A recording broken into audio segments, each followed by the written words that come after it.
If you ask a person what the worst personality trait to have would be, the answer will probably be neuroticism. Now, if you ask them what the best trait to have would be, conscientiousness, it would probably be one of them. But no, without big buts. People with high conscientiousness are highly organized, meticulous people, and people with a great drive for work.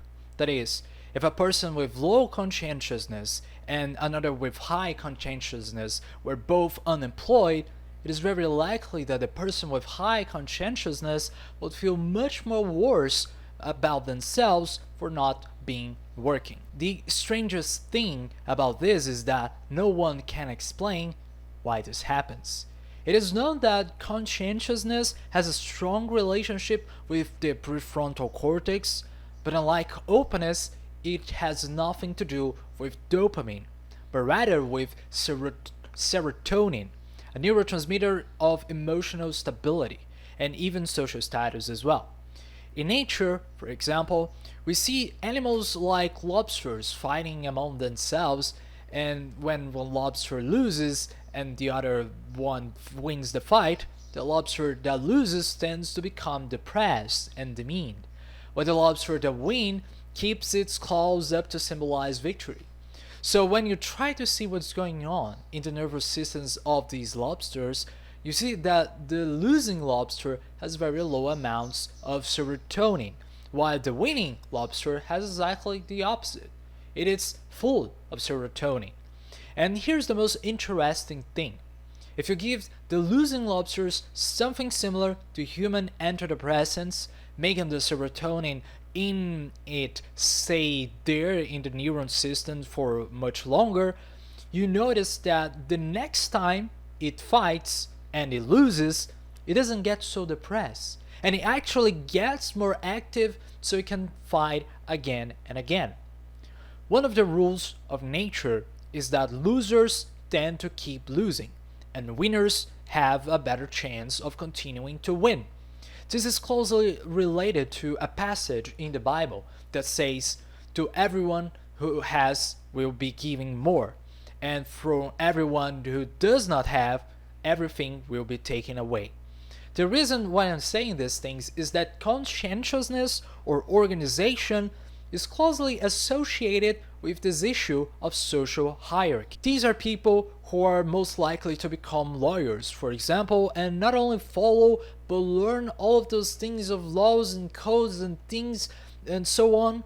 People with high conscientiousness are more likely to be CEOs, for example, of companies, which have a hierarchy of command over employees, but also all the types of organizations these sorts of jobs need. They are also the people most likely to be or to become military or to work as police officers. In general, people with high conscientiousness really like this tendency to organization and to categorization. And one of the hypotheses for this is that in nature, animals that tend to look at things more, that pick a little fruit and stare to examine it to see if it has any problems or defects, these animals tended to collect more resources and leave everything they accumulated and organize. They tended to, in some societies, to pass more copies of themselves, also passing these characteristics on to their children. Or just because of this meticulosity they have, they will probably not get as much as infections as other types or sorts of animals, and therefore become more alive to then just passing more copies of themselves. Thus, conscientiousness is an incredible and wonderful trait. It is very much associated with work, with organization, with productivity, and also with sacrificing your present for the sake of a future. When you look at the traits that best predict salary, financial stability, school grades, and overall life success, they tend to be people with high conscientiousness. These people are focused on what they do. They are unlikely to procrastinate on what they need or what they have decided to do. And they will accumulate wealth over time, so that they can later have something of value saved. However, we saw in the openness to experience video that everything has a benefit and also a cost. In the case of extroversion, the benefit is high motivation at the cost of high impulsivity. In case of neuroticism, the benefits is something more to us alert to dangers around you, but the cost is anxiety, depression, and stress. In the case of agreeableness, the benefits can be better relationships, being more empathetic, and easier to get along with. And the cost is maybe a dependence on your group or to a specific person.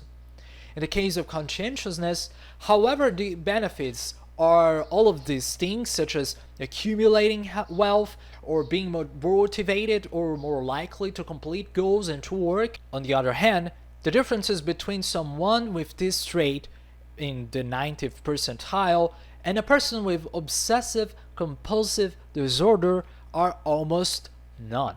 Despite being able to organize, to find things and put them away, when dysfunctional, high conscientiousness can make this person obsessed, unable to control themselves, acting on automatic mode, and with their thoughts controlling them more than they control themselves, and these ways of thinking and their emotions and so on. And this is very ironic to think about, since one of the functions of the prefrontal cortex, or the PFC, is precisely to inhibit other functions of the body, both the emotional brain and the motor brain. So people with high conscientiousness can also control themselves very well.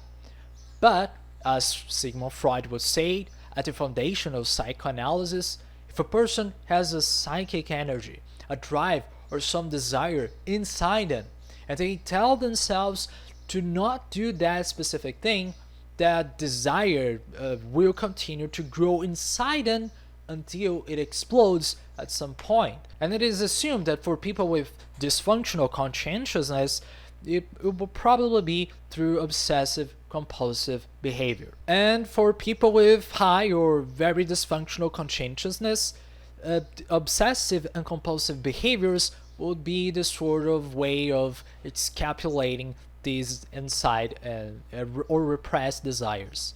An obsession tends to be a thought that pops in your head and you have no control over it. A compulsion is an action or a series of actions that you will do to get all these thoughts in your head, all of them, or just to forget them at least, or trying to silence them. An obsessive thought could be, for example, a terrifying fear of germs, and a compulsion would be like washing your hands all the time. An obsession could be the fear of being robbed, and a compulsion would be checking 50 times to see if you really locked your door. An obsessive thought might be thinking about sex 24 hours a day. And a compulsion might be the compulsive masturbation, or even sadomasochism and things like that. Like Christian Grey from 50 Shades of Grey, or your friends of yours that like watching different sorts of porn. Who knows? So a personality trait that can make a person so functional can also cause them to have behaviors that are very harmful to their own life. This is not only in very extreme cases like those mentioned. It can be a much more disguised compulsion or obsession, such as the obsession with making money or the compulsion to work. People who sacrifice their entire lives in order to gain some status in their company or in society and so on. And with all of this said, there is another big but. Human conscientiousness only works when the person lives in an environment that favors this sort of behavior. This behavior or sacrificing their present in front of their future. And this is why people with high conscientiousness who lives in a slum, for example, can be very different from a person who lives in a first world country like United States, Japan, or Europe. Because if your environment does not favor this exchange of the now for the future, your prefrontal cortex will stop inhibiting the rest of your brain and start making you to want the things in the present, in the now. Because you don't know if this thing that you imagine will be there in some future day. And this is why people with low conscientiousness tend to live in a disorganized way or without much direction in their lives. They are always letting life lead them, so to speak. They are going with the flow, which is not a bad thing. Many successful jobs, especially those related to art, have mostly people with low conscientiousness, people who couldn't care less about the social order of things or what other people expect them to do. So in general, this trait is closely related to the 3 executive functions, which we'll probably have a better video to explain them someday. The first one is attention, which means that these people are very focused on what they do. The second one is planning, since they really like to predict the future, know what might happen, try to make the best sacrifice in the moment for a series of behaviors that will lead them to a very painful and very specific result. And the third one is working memory, which will be a person's ability to temporarily retain information which can be discarded later when it's no longer useful. In addition to this, it has a relationship with expected social behavior, which means that a person with high conscientiousness, even if they have high openness to experience, for example, will hardly decide to dye their hair pink, for example, since they will focus more on what is, in quotation marks, the right thing to do or socially expected. Unless, of course, the entire society starts wearing colored or using colored hair. We could also say that a compulsion to work and to always be productive could also be related to these social expectations of people with high conscientiousness.